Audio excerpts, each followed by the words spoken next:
حضرت جابر رضی اللہ تعالی عنہ سے روایت ہے، نبی اکرم صلی اللہ علیہ وسلم نے فرمایا مجھے 5 ایسی چیزیں عطا کی گئیں جو مجھ سے پہلے کسی دوسرے پیغمبر کو نہیں دی گئیں۔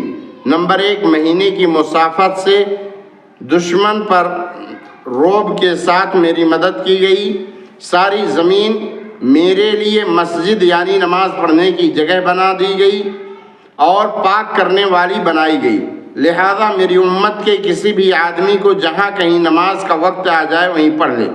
نمبر 3، مال غنیمت میرے لیے حلال قرار دیا گیا جبکہ مجھ سے پہلے کسی پیغمبر کے لیے حلال قرار نہیں دیا گیا۔ نمبر 4، مجھے شفاعت کی اجازت دی گئی۔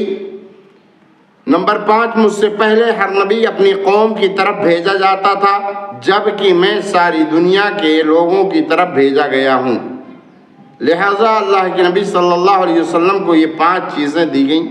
اللہ رب العالمین ہمیں اور آپ کو بھی نماز پڑھنے کی توفیق عطا فرمائے۔